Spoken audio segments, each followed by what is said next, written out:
Okay. Okay, everyone. Welcome. Welcome to our emergency webinar on solidarity, not starvation, solidarity with, not starvation of the Cuban people. Hands off Cuba would be the first time in 67 years our hands were off Cuba, but this is way past the time to do it. To let Cuba live, let Cuba breathe, and not continue to strangle it with loads and loads of sanctions, embargoes, and the like. But before we get started, uh, it was news to me, but not anymore, that today is the second anniversary of the self-immolation of Aaron Bushnell in front of the U.S. Embassy in Washington, D.C. And I just want to read you a message from the event organizers so that we can take a moment to remember him and what he tried and the awareness he raised by doing what he did. I don't think too many of us would be able to do that. So let us take a moment to recall all those who have suffered and died from US colonialism and imperialism, not only in Cuba, but across the globe. Today, we honor Aaron Bushnell, a 25-year-old US serviceman who perished 2 years ago by self-immolation, a supreme act of compassion outside the Embassy of Israel. My bad, I said US Embassy. And when I said it, I thought, I think I'm wrong. It's the Embassy of Israel protesting the genocide in Gaza with the message. His last words, actually, he was pushing them out, free Palestine. And here we are 2 years later, and we're still sending out the message to free Palestine. And today we're also going to be talking about Cuba and what needs to happen in Cuba. Um, and I just want to say that this is an emergency webinar. We put it together really quickly because if we waited a full month to do it, we would, we might miss an important window to get this message out. So, oops, I'm sorry, I did something strange here. Okay, here we go. So it's an emergency webinar because we really can't wait anymore to organize and to show solidarity with the Cuban people. Uh, you all heard the news from today, I think, probably, that there was shootout back and forth between a U.S. ship that entered Cuban waters, and the Cuban ship opened fire. 4 people died. 4 U.S. Soldiers or naval officers died, and um, Cuba sent medical people out uh, to uh, to treat those who were injured. Unlike when the U.S. dropped bombs on fishing boats off the coast of Venezuela or Colombia, always showing compassion the Cuban people. Ideally, we would need weeks to organize a webinar on this scale, but the events of the past week and today have shown us that we really have to do this now. So just a real quick, I'm going to set context really quick. I don't know how many of you know, but I was in Cuba at the beginning of 2024 and saw firsthand and heard firsthand what was going on with the blockade that's basically been in place since 1960, tightened in 1962, and is being, I mean, it's being intensified right now by the people we have in Washington, D.C. So at that time, some food was being denied, medicine, building materials, things for health like prosthetic devices, pacemakers, um, United Nations. We know about the United Nations, but has consistently voted to lift the blockade, with basically two countries uh, blocking it every time. The same tandem that's blocked a ceasefire in the Gaza and the West Bank, and that's the US and Israel. Occasionally, there's another country that will block it, but US and Israel are the consistent ones, consistent countries. And so, after almost 67 years of brutal sanctions, which change constantly, it's time to end the blockade, to show solidarity with the Cuban people, to show that Cuba's not alone. It's actually the U.S. That's alone and isolated. And so for our program today, first part is to hear from a group, about four speakers, on different aspects of what's going on, including Medea Benjamin and David Ramirez. I think I have to, um, David Ramirez, one of the second command in the embassy, and then we have some others whom I'll introduce as we go. Um, Questions can be posted, the Q&A, but only the panelists will see the questions, and we will go through the questions. Rose Roby, who's off camera, she'll be going through the questions, and we'll answer as many as we can before the end of the webinar, which will be at between 9:30 and 10. Okay, so who's up? The person who's up first is Brenda Lopez. Brenda is a co-founder of the Los Angeles U.S. Hands Off Cuba Committee and the Bay Area Cuba Solidarity Network and Global Health Partners. She will speak, and then because her associate or colleague Hakeem Jihad is on a plane going to Minneapolis and thus can't join us, she will also speak in his stead and communicate with him, communicate what he would have said. And Hakeem Jihad is an organizer with the Jacksonville, Florida chapter of the U.S. Hands Off Cuba Committee, and then Let Cuba Play campaign for U.S. visas for Cuban Olympic athletes. So Brenda, I turn it over to you.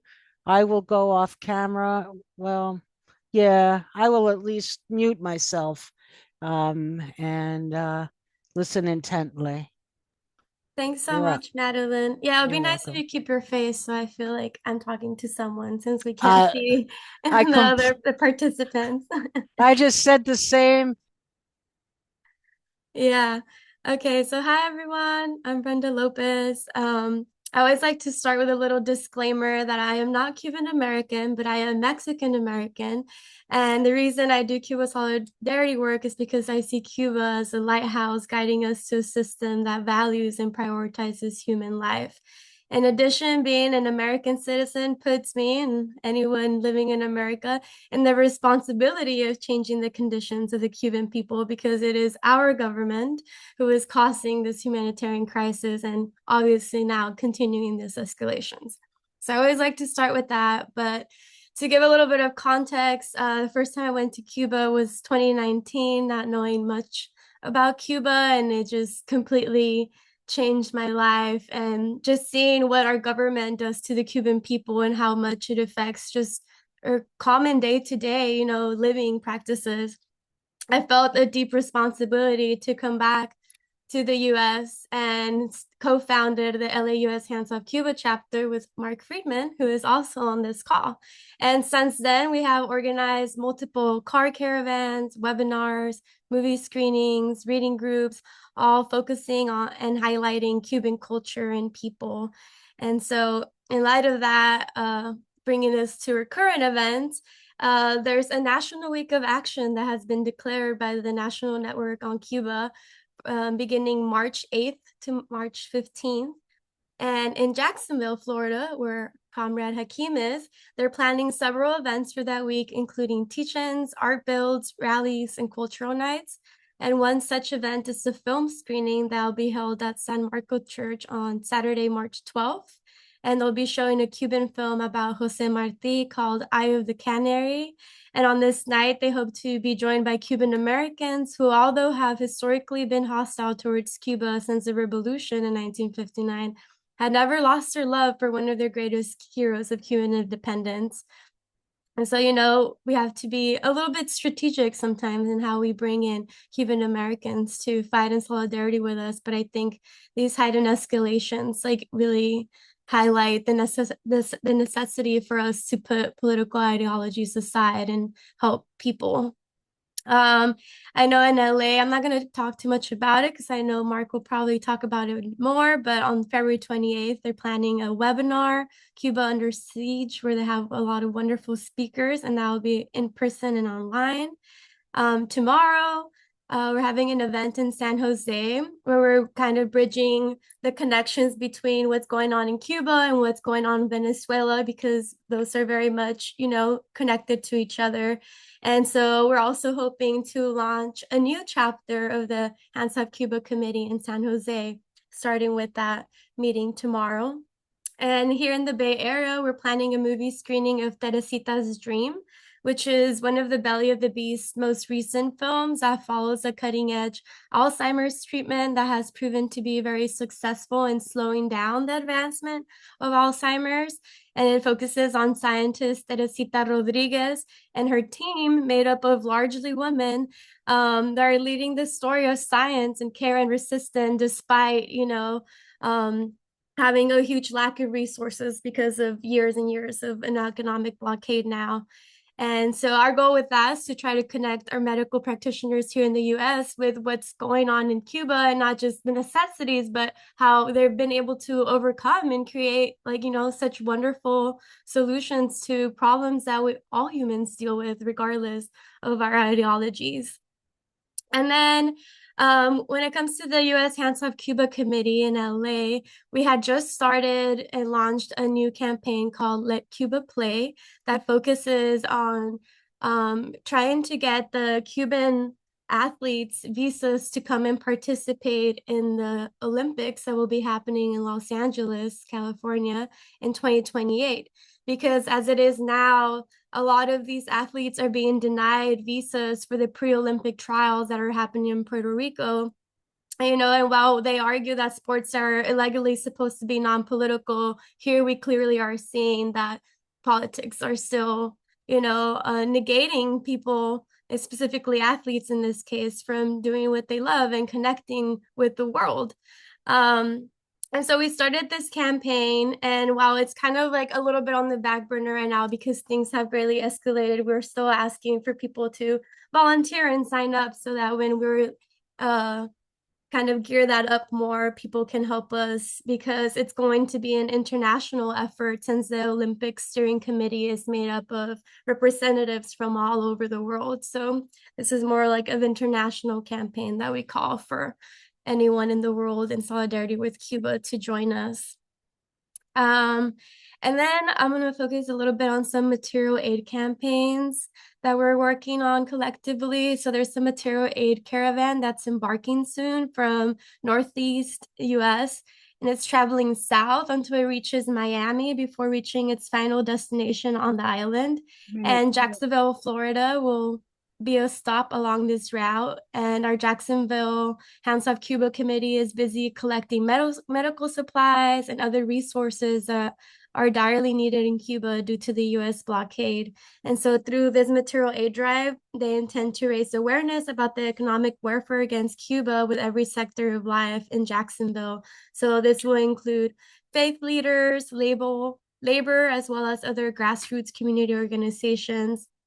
And at the end of my chat, there's a lot of like things I'm linking to, and I'll send links so that people can connect to whatever like sounded enticing to them so that they can plug in and help as well. But yeah, and another medical aid campaign that's happening that I'm part of is with Global Health Partners. And at the beginning of this year, we started a surgical sutures campaign. And as of now, we've collected close to $60,000 to send life-saving surgicals to Cuba. And this was initially only going to be these 2 months, January and February. But because of the demand being so high for surgical sutures in Cuba, Global Health Partners actually decided to continue sending smaller shipments of surgical sutures throughout the year to help meet this urgent medical need. And so I'll also share some links so if people want to donate to that, they can do so, because following the surgical sutures campaign, we're gearing up for a prenatal campaign that will be one of the most massive medical aid campaigns that Global Health Partners has taken the lead on. And this really gets to the root of, the blockade. And as we probably already know, Cuba has one of the highest life expectancies and birth rates in almost all of Latin America. Well, actually in all of Latin America. And so yeah, our main goal with this campaign is to really just supply prenatal hospitals with all the necessary tools and technology and medications to, to keep those numbers up, because in these dire times, everything is affected. And so we're trying to help in any way possible. And then besides donating our money and time and educating each other, I want to highlight that I think the most important thing that we can do is going to Cuba and seeing the island for ourselves. It's one thing to read books and watch movies, and it's a whole other thing to really experience and divulge yourself in the Cuban people, the Cuban culture, and just everything they have to offer, because they live in a system that is outside of ours, and that affects the way they relate to each other, the way they relate to earth, they relate to their culture and their arts. And so yeah, so this year will be the 5th labor and youth delegation that the U.S. Hands Off Cuba committee has organized. And we usually go around May Day. It's sponsored by the CTC, who are the main like union labor people in Cuba. And yeah, like I mentioned, it's important to know that despite the recent escalation, it is still legally permitted to travel to Cuba. And we encourage everyone to make it a goal to visit Cuba, to see for yourself the consequences of the blockade, and more importantly, the unwavering culture of resistance that has been fostered by the Cuban people for, you know, 66 years now, despite having sanctions all these 66 years, because, it's important to highlight that Cuba has not had 1 year of revolution that has not been sanctioned, and I also always like to clarify that when we say sanctions or blockade, we're talking about 264 sanctions that are just trying to suffocate the Cuban economy in any way possible. And that's not including the state sponsors of terrorism list that they were recently re-added back on. And then obviously now all the current escalations that Trump has been adding and trying to stop oil from going to Cuba. And so, yeah, I will share some links so that people can plug in wherever they think they can be helpful. And yeah, I hope to walk in solidarity with you all as we continue to fight for Cuba and fight for their right to have autonomy and be a sovereign nation. Thank you so much. Thank you, Brenda. Thank you so much. I want to just correct a couple of things that I said incorrectly at the beginning. Just that I didn't use the entire name of the second secretary to the Cuban embassy, and his name is David Ramirez Alvarez, just so you know. I also didn't identify myself. I was so eager to get into the whole program. I am on loan as a co-chair of the Green Party U.S. Peace Action Committee, GPACs, and also just Brenda was talking about the state sponsors of terrorism list. They're on there, on that list, because they were helping the Colombian people where I live in Colombia now. They were helping the Colombian people with their negotiations and discussions around developing peace accords. So it doesn't make any sense, but not neither do a lot of other things. All right, and Brenda, thank you so much for all the things that you were talking about, all the work that you're doing. Um, and I look forward to posting links so that people know how to hook up with what you're all about and what you're doing. All right, so now our next speaker um, is Don Fitz with the Gateway Green Party. He's also the author of Cuban Healthcare, The Ongoing Revolution. And what he's going to say, I think, will be really important because I don't, whenever Marco Rubio opens his mouth, I feel like this enormous discussed and when talking about how the doctors who go to other countries, how they are being exploited by the Cuban government. No, it isn't that at all. And so, Don, are you, um, you can go on screen and speak about your book and whatever else you had in mind for about 6 minutes or so. Okay, great. Yeah, my video is being blocked, so if you could unblock that, that would be great. Uh, on February the 10th, just about 2 weeks ago, Guatemala announced that 412 Cuban medical staff would have to leave because it was ending collaboration with Cuba. And the obvious effect is that this will deprive thousands of Guatemalan people from medical care. And it has the bloody hand of the American State Department all over the maneuver for Guatemala to do this. So this is clearly a way to reduce, to hurt Cuba's ability to have money coming in because providing medical care as a means of exchange for Cuba. So it's much more than an attack on Cuba. It's an attack on the poor and people around the world who receive medical care. Cuba is one of the only countries who will provide medical care to provide doctors and nurses to go to places that are hard to reach in the jungle and in difficult to attain areas. It will deprive people of thousands who would go to medical school at ELAM, Escuela Latinoamericana de Medicina, the Latin American School of Medicine, where Cuba has trained thousands of people from across the world to be doctors. And it will also, as an attack on countries like Venezuela, who would design a medical system, or parts of their medical system based on Cuba. I just want to go back 60 years to the revolution. The largest Black population in Cuba was on the eastern part of the island near Haiti. And that's where Santiago was. And there was a call went out for doctors who stayed in Cuba to go there to provide medical care. So many Black people and rural people throughout Cuba were receiving medical care went to a doctor for the first time in their lives.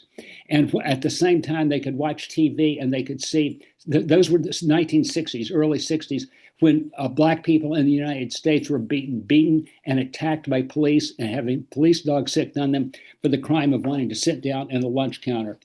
Right after the revolution, Cuba had about 6,000 doctors, almost 3,000 of them left within a few years to the United States, mostly to Florida. And so the Cuban doctors had to design a medical health system that was that would educate the new generation of doctors, expand medicine, and do that with half as many people.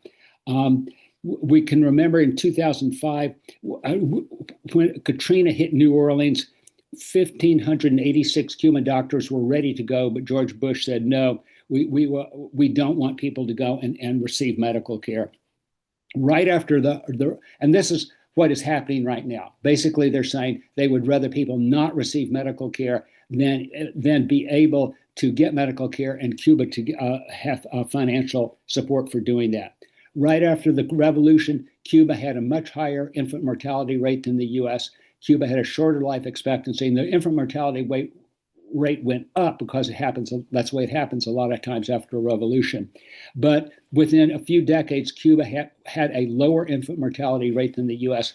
and a longer life expectancy. Cuba sent medical doctors all over the world. That started in 1960 going to Algeria. And most countries have experienced a brain drain. In other words, they're well-educated people, including their doctors, go to rich countries like in Europe and the United States. Cuba's done the opposite. When they went to Zambia, in Zambia, they had 600 doctors graduate at that time. 50 of them stayed in Zambia, and 550 left. So Cuba started to send doctors to Guinea-Bissau, Algeria, what's now the Democratic Republic of the Congo, and Zaire, which is the same thing as the Democratic Republic of the Congo. There were a total of 9 doctors for almost a million people. And so people poured into the medical facilities that Cuba was providing. In 1999, Cuba opened the Escuela Latinoamericana de Medicina near Havana, a Latin American School of Medicine. And it immediately started training doctors from all over the world. There have been thousands of doctors trained in Cuba, overwhelmingly from poor countries in Latin America and Africa. And just to compare some of the things that Cuba's done, Cuba has a very good medical research team. So when AIDS hit in the 1980s, Cuba was able to respond very, very quickly to it because they have a coordinated medical system. At the same time, New York City has about the same population as Cuba. At the same time, New York City had 200 people die from AIDS cases. At the same time, Cuba had 200 people die from AIDS cases. New York City had 43,000 people dying from AIDS. If we move forward to the COVID crisis of just a few years ago, Cuba was able to respond. 1 minute. Okay, Cuba was able to respond very quickly, and United States, with the result of AIDS, the white life expectancy went down 1 1/3 years. Hispanic life expectancy went down over 3 years. Black life expectancy went down 4 years. Native American life expectancy went down an amazing 6.6 years during COVID. At the same time, life expectancy in Cuba went up very slightly by 0.2 years. So what is clearly the aim of the United States is to obliterate any awareness that Cuba can spend less than 10% per person per year on medical care, but by coordinating their medical care, they can have a life expectancy longer than the U.S. and have infant mortality less. And medicine is just one of many areas that the corporate world does not want people to know can be done better than the capitalist system. This is what is behind the attack on Cuba and the attack on Cuban medicine that is provided to much of the poor world. Madeline, it's the Green Party of St. Louis. That's the name of the group I belong to. You muted, Madeline. Yes, I know. I will unmute it. I said the Gateway Greens, and it's the Green Party of St. Louis. My bad. We'll forgive you. I hope so. I hope so. Thank you, Don, for that. I think it's really important for us to know what you've just shared about differences in health delivery, health coverage. And I know when I was in Cuba in January 2024, you could walk down streets with buildings that were falling apart because there were no building materials due to sanctions and blockade. But there were several places you could go in to get checked out, your health checked out for free. So even in the midst of the worst of the sanctions, as you said, Don, healthcare is readily available and it's a priority, not like in the US. All right, so thank you so much. And we're taking questions through the Q&A box that'll come directly to the panelists. So please, if you are in the audience and you have questions, send your questions along. And here's David Ramirez. That's excellent. Um, all right, David Ramirez Alvarez. So before we move to Medea Benjamin, we have Andres Janetti, who's from New Jersey and also the Latinx caucus, and I have a short bio on him. He's a tenant union organizer and a community activist. He's now running for U.S. Congress in New Jersey, but before he did that, he helped build and expand rapid response in Central Jersey, supporting families targeted by ICE and connecting businesses, nonprofits, and religious institutions. His campaign calls for rent control, universal health care, and the elimination of student debt. And in addition, he is a staunch supporter of abolish ICE and BDS movements and proposes cutting the military budget and raising taxes on billionaires to pay for social spending. Andres, you have 4 minutes. Good evening, everyone. It's great to be here with y'all. My grandfather is Cuban. When I grew up, I would listen to him. He participated in the Angolan Civil War. For those who don't know, Cuba sent over medics, sent over musicians, sent over soldiers, right? There was one side that was supported by kind of apartheid South Africa and the United States, and there's the other side, right? But I remember something that always stuck out to me was how the impact that we had in that country in terms of literacy rates, how we almost did away with illiteracy, how the healthcare system, we had a universal healthcare system that was free, that everybody could get access to. And something that really breaks my heart is how much the blockade affects just everyday items for people, for you to get glasses, for you to get basic medicine, internet service. And now all of this, now the intensification of this blockade is threatening even more people's lives and hospitals and whatnot. I think it's a shame that we've chosen as a country to go down this route and continue with the Monroe Doctrine and the sense of the Caribbean and the rest of the Americas are just our backyard. I think we need to reestablish our relationship with the Americas, including ourselves within the community of the big America that we are. We're a land that's really a meeting of peoples from all over the world, from Africa, from Europe, from all the indigenous peoples of along the continent and the coasts and the islands, and from the Pacific Rim. We are an encounter of civilizations, a meeting of civilizations, and we need to really reevaluate our role so that we can live. And something that I push in my campaign as far as foreign policies that we're trying to get, we need to get rid of all blockades, all sanctions, and stop all these extrajudicial bombings that's taking place in the Pacific and the Caribbean. We need to open up the Cuban. There's a little island that we've been warring against for a couple of decades now, and it's time for people to have their freedom. It's time for things to really open up. What are we afraid of, right? Is my issue there, and I think. Do I have 1 minute left? or Yes. okay. And One I hope minute. that we can establish a cooperation, joint investment, and just a different way of relating to each other.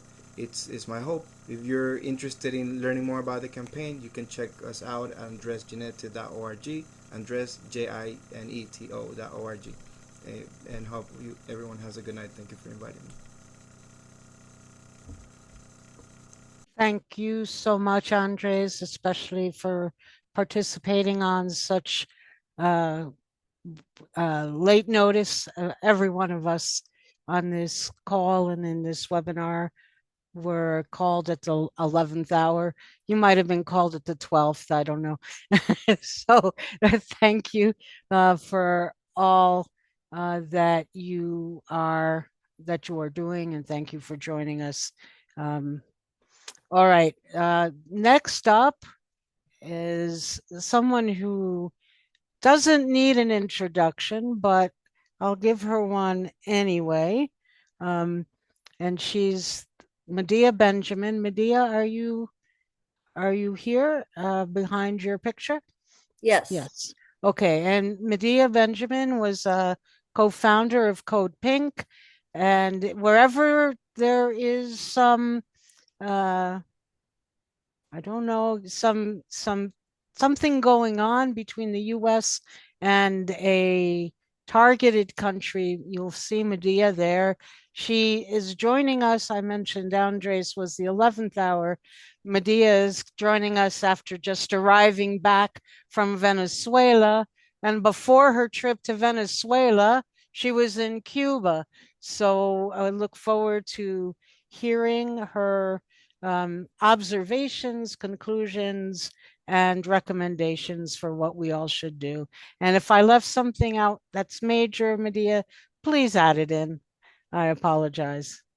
Not at all, Madeline. Great to be with you and with the others. You can hear me okay? Yeah, great. And thank you, Brenda, for your enthusiasm. And Don, I'm so glad you focused on the doctors. Just an aside for me personally, my first encounter with Cubans was when I had horrible malaria in Guinea-Bissau in a rural area, and I blacked out and thought I was going to die. And the next thing, I was woken up by two Cuban doctors who saved my life. So I have a real love for the Cuban doctors and a real disgust at everything the US has been doing to try to destroy what is probably the most beautiful program of missions overseas that I've ever seen a country do in my life. And Don, one thing I wanted to add to what you said is that not only is the US forcing countries not to invite the Cuban doctors, which will hurt their own people, but also telling the countries not to let their students go to study medicine for free in Cuba. So now that we have Marco Rubio, it is really a new era of strangulation. I was just recently in both Havana and then on the East Coast in Holguin.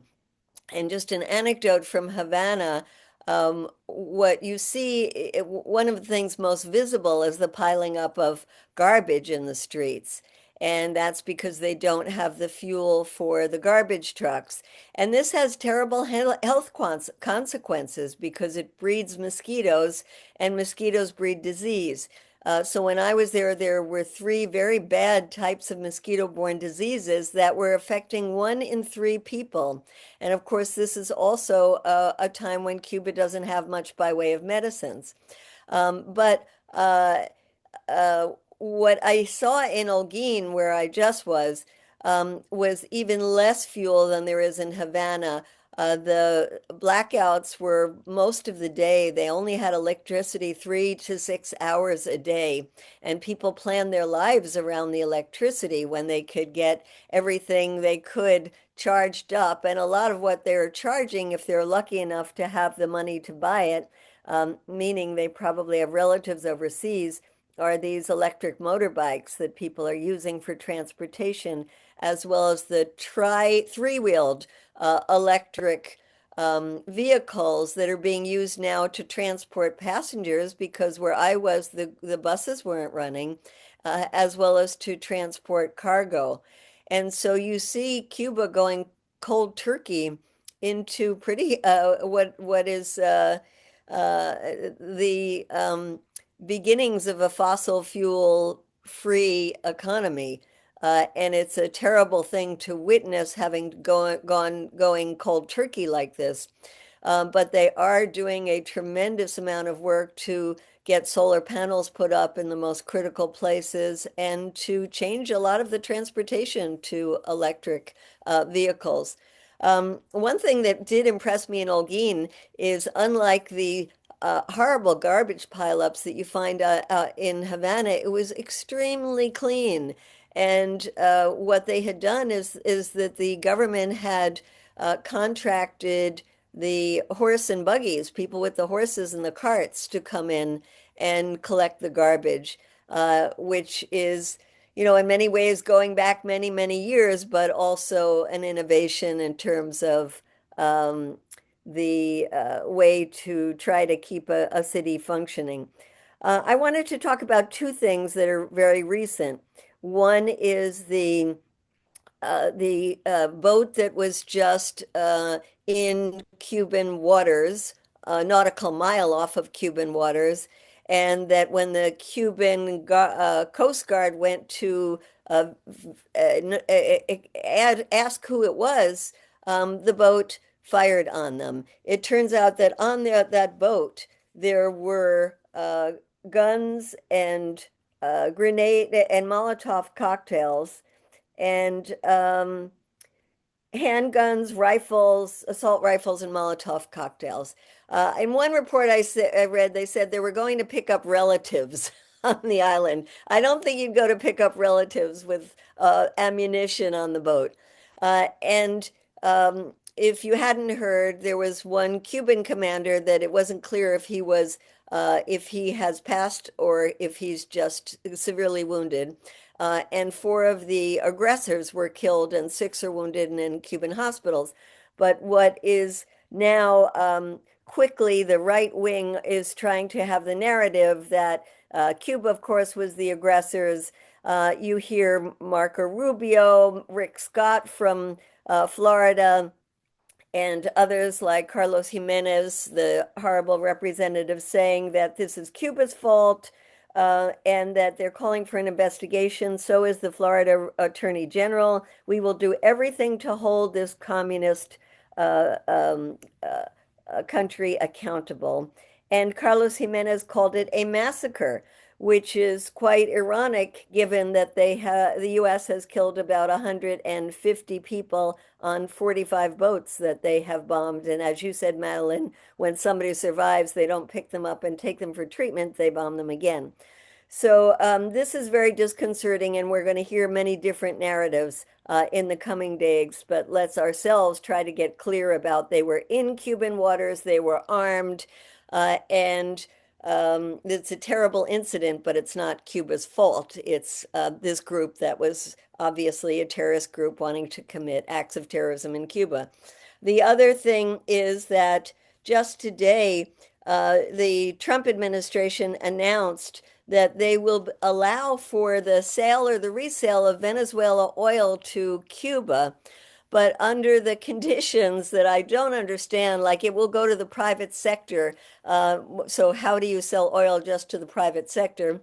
And also under terms dictated by the United States, which means it has to be at market value and they have to pay in cash, knowing that Cuba doesn't have the cash, and that the oil it used to get from Venezuela was coming from swaps of trades, goods and services from Cuba.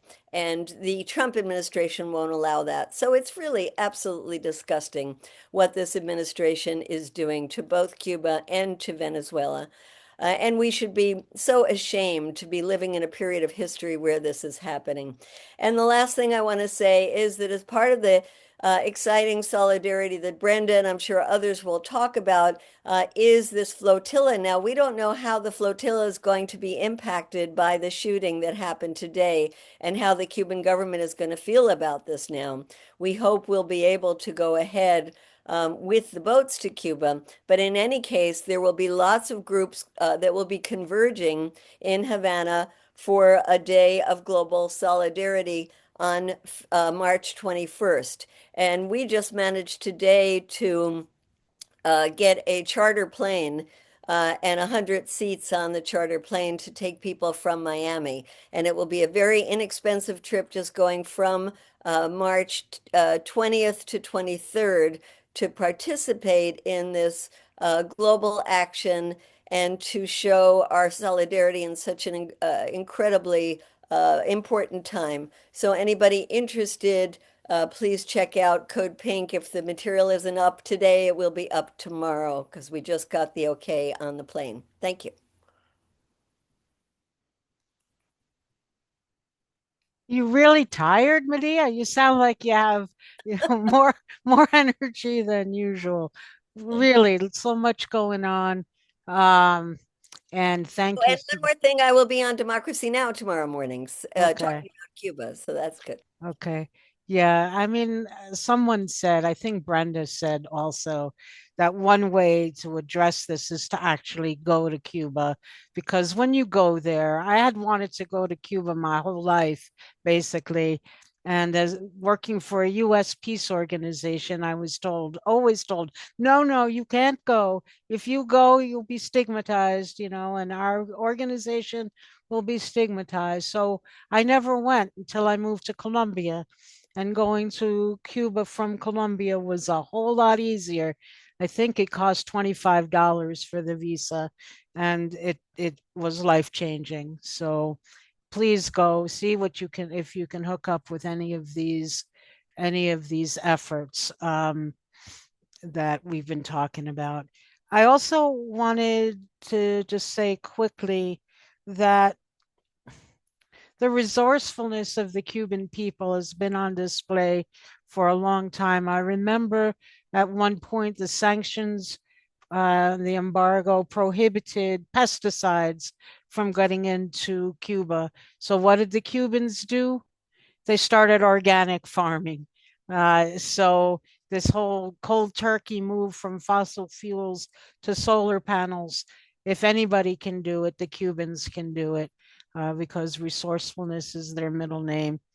All right, so we have one more speaker. Um, his name is David Ramirez Alvarez, or David Ramirez. I got special instructions, but I went beyond that. Hi, David. Welcome. Um, I just saw you on a video I was watching from some place in the United States, a church, I think, from middle of last year. It was very interesting conversation. Um, and David will be talking about the situation. I know I got special instructions and an update, but I don't, we've gone past that in the chat. So you're the second secretary of the Embassy of the Republic of Cuba, and please fill in any gaps in that as necessary, the update you want, and the way you want, how you want people to refer to you. I appreciate that. All right. Thank you so much. Thank you so much, Madeline, for hosting this beautiful event. I want to thank, obviously, Mark Friedman for connecting us, and happy to have to know that Brenda talked, and obviously for us, it's always an honor to be in the same place, if not physically, virtually, with Medea, who's such a wonderful and great friend of Cuba. So happy to see Medea and hear from her. She made my job a whole lot easier. So now I don't have to talk about most of the things that she already said. But still, it's very important, highly important for Cuba to, and for us here at the embassy to give our perceptions, our perspective, and our points of view of what's going on between Cuba and the United States in the last few weeks. It's incredible, but we're still in February. It's not even March yet, and it feels like it's been a whole year of events, one after the other. We basically had a meeting this morning with some friends, and basically the subject of what we talked totally changed because of the events that just unfolded a few hours ago. So, what I just wanted to say is that for us, it's highly important to be connected with all social movements in the United States, with Cold Pink, with LA Hands of Cuba, with solidarity movements, but especially with the Green Party. It is very important for us, and I want to ratify this. We had a resolution that was passed in June last year by the Green Party in California against the blockade and against the terrorist list designation. And for us, that has a very important meaning for us. And nowadays, I think it's highly important that we dialogue more, that we discuss more with different organizations in the United States, especially to talk about how Cuba, as you were saying, has managed to resist and to try to avoid the the hardships that are imposed upon our people by the United States government. And some of our friends can attest to the fact that in less than 2 months things have changed drastically in our country. The fact that since December we are not reporting shipments of fuel oil to our country has changed our way of life in less than 4 weeks. And we are currently, but the main message is that we are not, we don't have our arms crossed. We are not just sitting down and waiting for somebody to call us and see if we can figure out what's going to happen. We already have a national plan of how to tackle this basically acts of war, acts of basic mass punishment of the people of our country, acts that you might even call genocidal, because for the moment there are no bombs that are being dropped on our country, but for decades, silent economic bombs have been dropping against our people. Because nowadays there are even scholars that are saying that sanctions actually kill more people than wars. And Cuba has been subject to unilateral coercive economic and financial measures by the United States for more than 6 decades. And still we are there, and still the people of Cuba has managed to become the most resourceful kind of people in the world, the most innovative kind of people in the world. And whenever we have, as you were saying, if we do not have access to pesticides, if we don't have access to herbicides, then we create organic farms in urban sites so that we can bring the good quality, high quality food directly to the people, and then don't have to deal with the scarcities of transporting food from the countryside, and expenses on fuel. Regarding the solar panels and the solar farms and there are electric grid, it was actually a plan that we had established. I might say, I might risk saying that we had established more than 15 years ago. But this plan was a progressive plan that we had established for almost 100 years. So there is something that we call tarea vida, life's task, that basically is a whole organism of objectives that we have to tackle: climate change, to tackle environmental disasters that come upon us, like droughts, floods, hurricanes, now more than ever.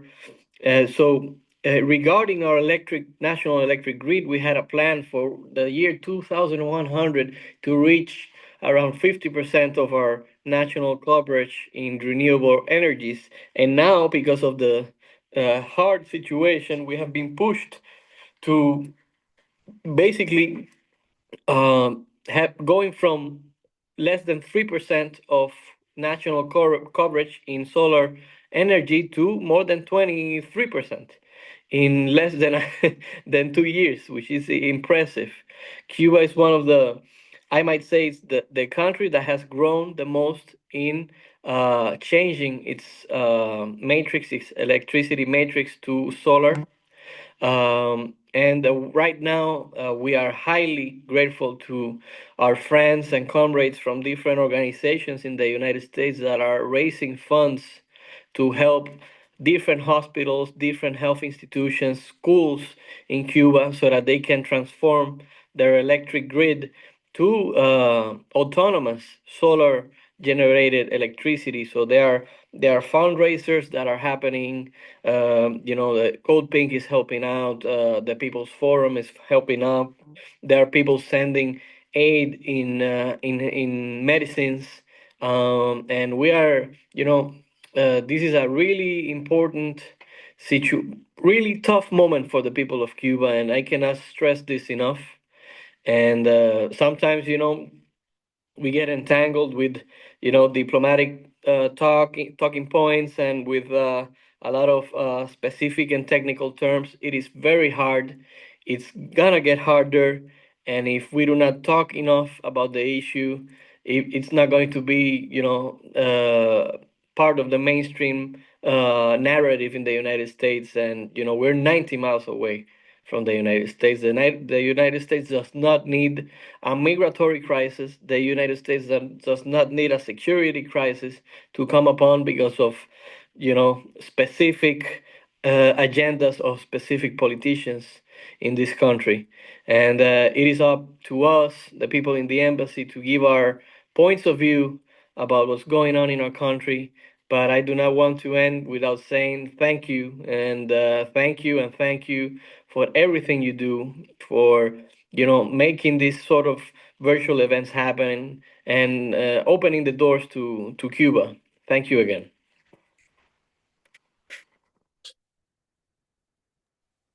Thank you. Thank you so much for being here and for sharing with us and giving us more of an idea of what the people of Cuba are facing and how we can be helpful and stand in solidarity. And that's been the entire rationale behind this emergency webinar, because if we waited till mid-March, lots of more would happen, and whatever we were to do, it would still be worthwhile, but it would be too late to do a lot of things that are necessary right now. And so this part of the agenda is relatively short, but it's questions and answers. And I know, Rose, have you been able to collect any questions? Have people put them in the Q&A? Yes, we have Okay. had a few questions, and I do want to thank all of our guests so much, just for a moment, and Mr. Ramirez Alvarez, very moved by everything you said, and I just want to thank you from the bottom of my heart. Mm-hmm. So let's get started with the Q&A. We didn't get a lot of questions, but we have some. And, this is, and everyone here can put on their cameras, all our panelists, if you'd like to. I'm just throwing it out to the room. So hold on one moment.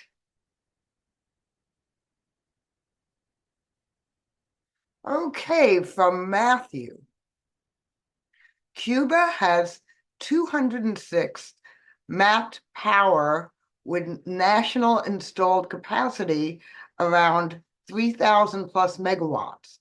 roughly 88% of power comes from oil-powered facilities. How can we help move Cuba away from oil despite the US sanctions preventing power infrastructure modernization? And I think some of this has been answered, but maybe expanded on a bit.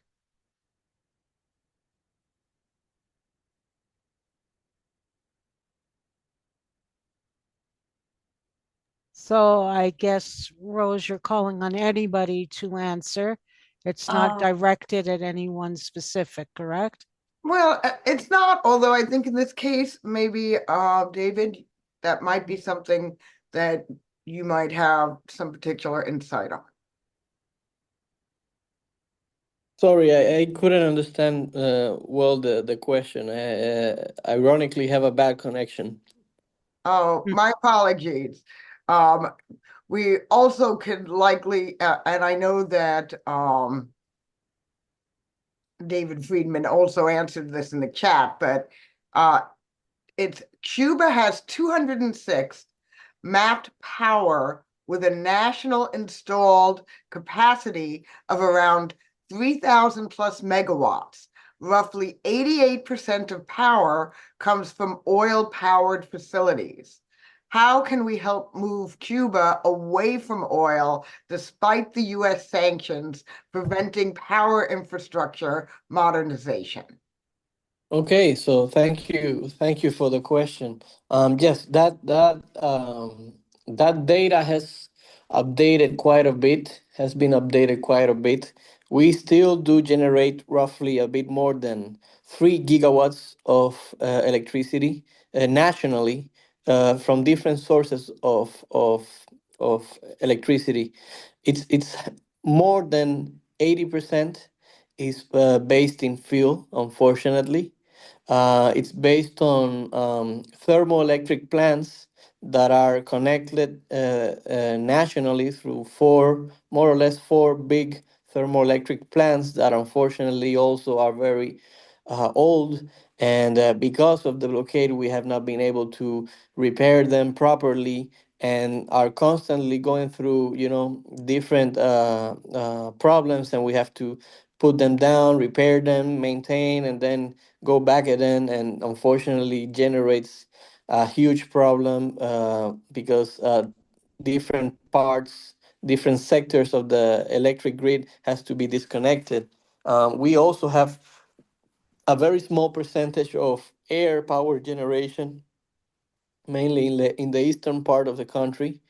We also have biomass generation, but right now we are focusing on solar because what Cuba has the most, of course, is a whole lot of sun all year round. And we are happy to say that now we are able to generate uh, in peak time, solar peak time, about 1,000 megawatts of electricity for the country. So that's basically one third of the demand that we have, and that's huge for the people of Cuba. Those are record numbers, and the difference that Cuba has from other places in the world, you have the infamous examples in Puerto Rico or Ecuador, Colombia, where basically you have companies that are own the electric facilities in some places, and they prioritize where the elites live, where rich people live. They prioritize um, specific tourist hubs. In Cuba, that doesn't happen. In Cuba, we provide electricity for everyone. It's an integrated grid, so if it falls in one specific spot, it falls everywhere. So that is, this, as it is a strength. At the same time, it could be a weakness. So we have invested also in distributed generation of that is also with fuel, but gives us the possibility of basically have a more stable generation. But unfortunately, for that you need diesel, specific types of diesel, and we're not getting any of that. We're not getting any of that, and it has a horrible impact in our country, and it goes to the brink that we are not able to pump water to farms and to different neighborhoods, and it's become very dangerous. Unfortunately, we would want to have more, renewable energy generation. There are private entities that are opening businesses in Cuba, and they are flourishing very well because they are installing solar panels and the whole kit in private homes. That is also allowed. We have created dispositions in our national legislations, in our National Assembly decrees, as you would call, where we have, uh, uh, allowed for importation of all of these specific products without the need of taxes, without the need of any tariffs, without the need of any specific requirements, and we are very happy to learn that the People's Forum, for example, they are doing a fundraiser to buy solar panels for hospitals and for schools in Cuba, and they have raised a whole lot of money in a few days, and that's a beautiful solidarity effort that they are pursuing. And so we highly appreciate that. Thank you. And Medea has a follow-up question. I feel a little odd asking on Medea's behalf, but okay. She wants to know what you think of Trump's new opening that Venezuela oil can be sold to Cuba to help the private sector. Yeah, I mean, this is basically one of the breaking news of the day, right? So there isn't much to say. You obviously know that they have done this for quite a few years. Prioritizing a specific economic sector in the country, while affecting the capacity of the public sector to have to develop properly, as any society has to develop. This time is very interesting because we're talking about fuel, and fuel is not any sort of good that you would just distribute in a tank and bring in to a vessel or whatever and have it imported in a dock, and so this has more specific requirements, and this is not only in Cuba. This is something which is generalized in mainly in most of the countries in Latin America. Anything that has to do with power stations, with pumps, they are controlled by state entities and public entities. This is the so I'm honestly, this is my personal view. I'm very skeptical about this specific decision, and basically it's my view that it's somehow to save face for generating such a difficult humanitarian situation in the country, and not having answers for trying to pursue this uh, blockade of fuel to our country, and they're basically scrambling to see what's going on. But this is my very personal view. This is not an official state view or country view. I mean, we are open to have fuel come from wherever to whatever actor. So that is something that we are pretty clear about. I just want to add to what David said that on January 11th, Trump said there will be no more oil going to Cuba, zero. And I think our government has been embarrassed by the world outcry saying that this is inhumane.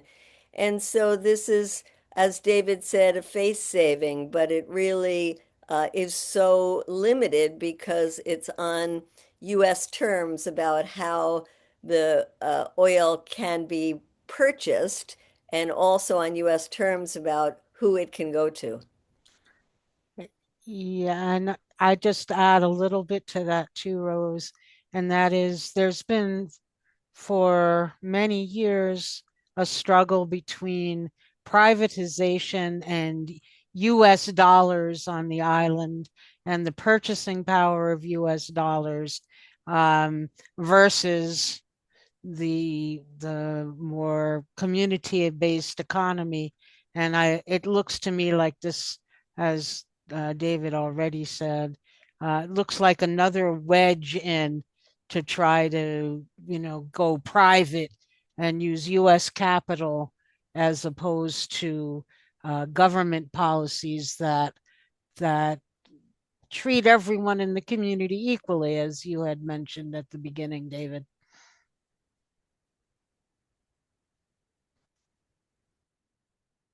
Okay, we're going to keep it somewhat abbreviated now because we are, running a little behind.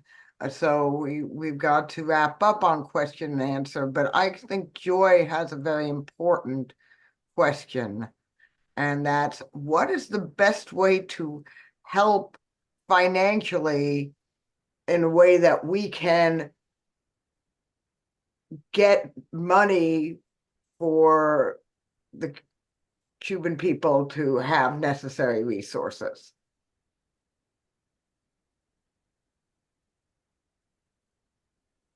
That's a question for Brenda or LA Hands Off Cuba I mean, as well. I think anybody can answer this. I would think Mhm. David might know, some specifics, but I also know I want other people to feel free to come in. Uh, David, are you able to hear me? Yeah, I mean, we usually try to get away from these specific issues. Uh, Try not to, cross any diplomatic red lines Oh, regarding these understood. issues, these topics. So I suggest that LA Hands of Cuba answer these questions if they want, Oh, or even Medea. okay. My apologies. Uh, LA Hands Off Cuba. Yeah, I can talk a little bit Brenda. on it. So yeah, good. I mentioned some organizations, one of them, the key ones being Global Health Partners. They've been fundraising for a lot of medical campaigns. They did, at the beginning, we started the surgical sutures campaign, and that was supposed to be short term, but now it looks like it's going to be extended to the whole year because of the necessity. And so any funds donated to Global Health Partners will continue to go to their surgical sutures campaign.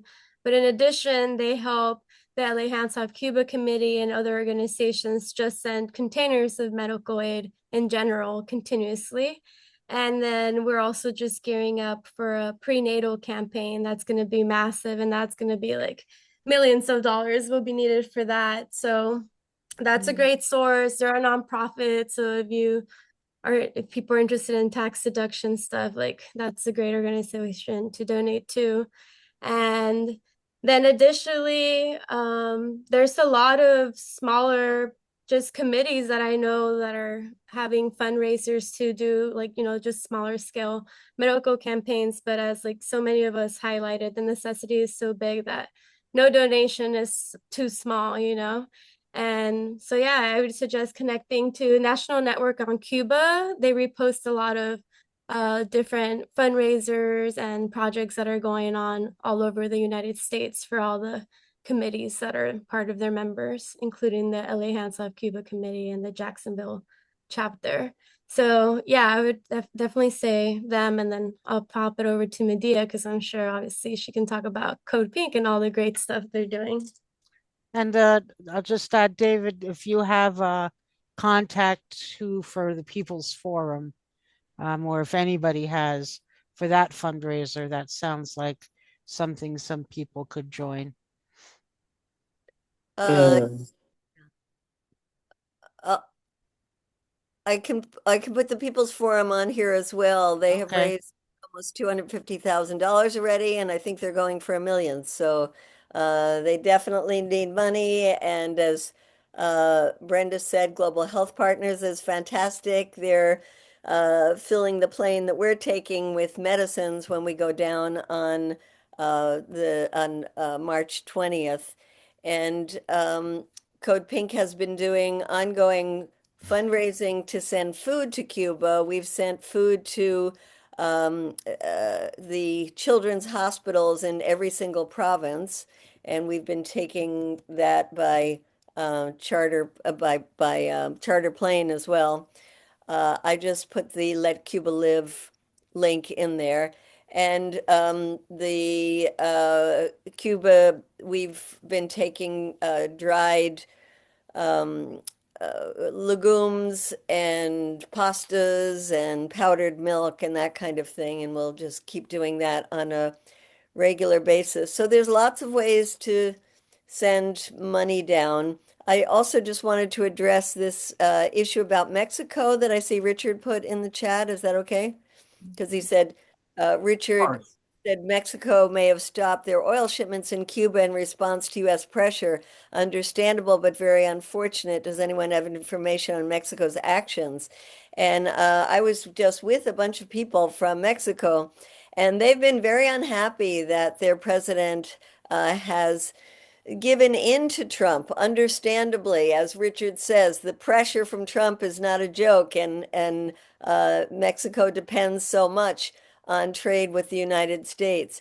But maybe, but in response, they have been sending these large cargo ships full of humanitarian aid, and the people have been doing these massive humanitarian aid drives right in the middle of the center of Mexico City in the Zocalo. If you haven't seen videos of it, go see it because it's just beautiful of people coming in, just constantly with donations. So that is a wonderful thing to see. And also, the Mexican people are putting a lot of pressure on their president to send oil. And maybe now that Trump said that it's okay to resend, I don't know why Venezuelan oil and not Mexican oil, but maybe there's an opening there to push harder. But I know the Mexicans will push for that. Thank you so much, Medea. And with that, I want to thank everybody, but I'm going to hand it over, well, LeBeau first to Madeline, because there's going to be a couple of action items, and then we will close with my personal good friend and the co-chair of the Green Party of Florida, LeBeau Capadnu. But Madeline, take it away. Yeah, I mean, we've been the section is action items. I think there's only, I mean, we've talked about a lot of action items already, where to send stuff. There's something here, Cuba under siege. Is there a date on that?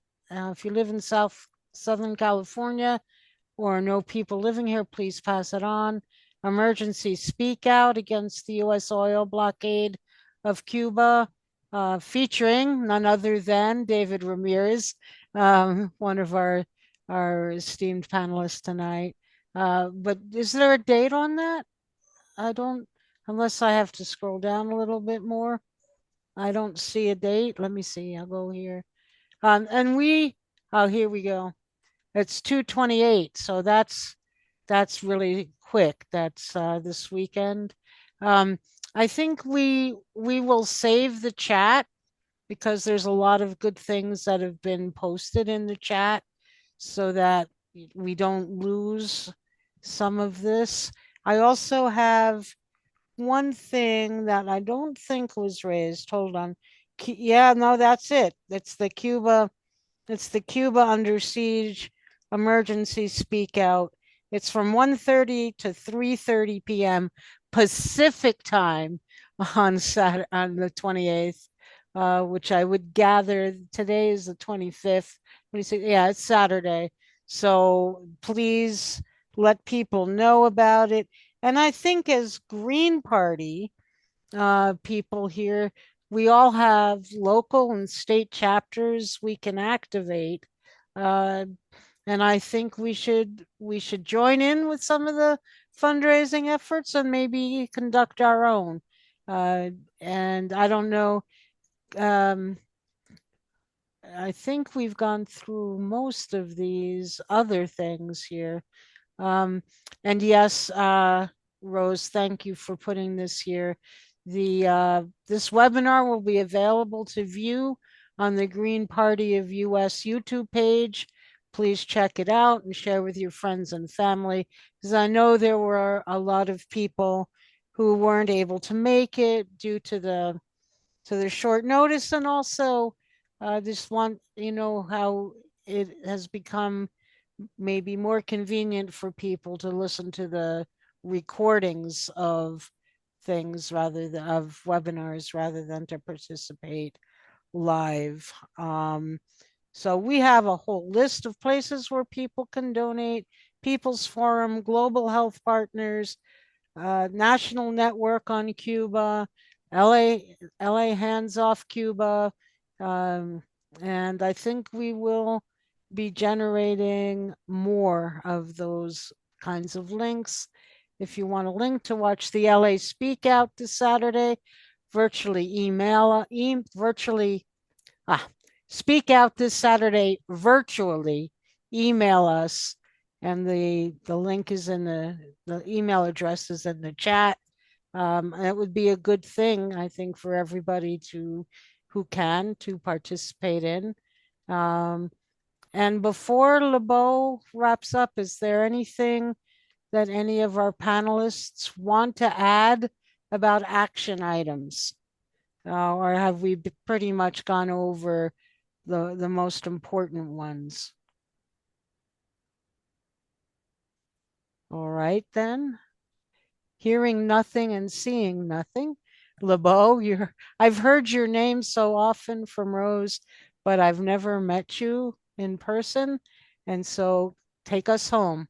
Thank you so much, Madeline. I am LeBeau Padnew. I have the pleasure of serving as the co-chair of the Green Party of Florida.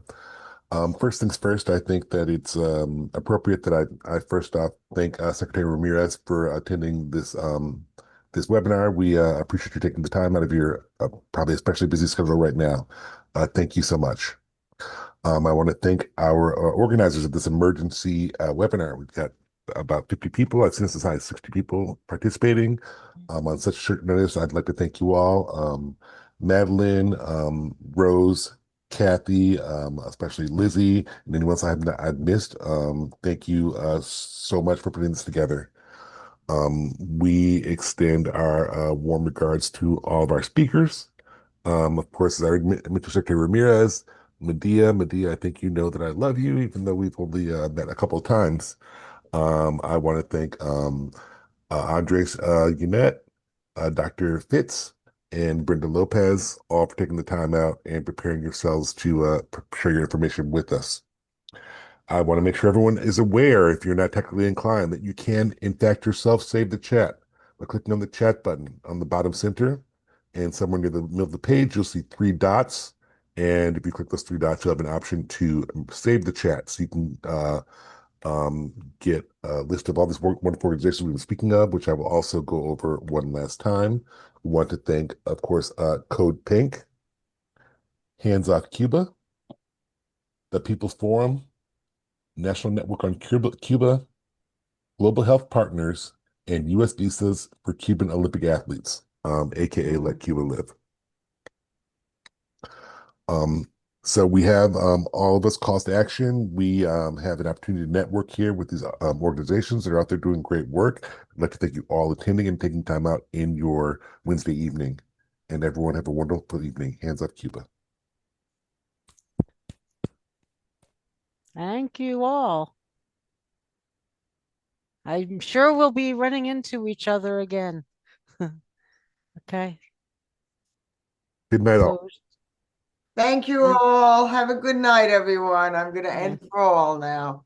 Thank you, Green Party, for organizing this very important Zoom and webinar.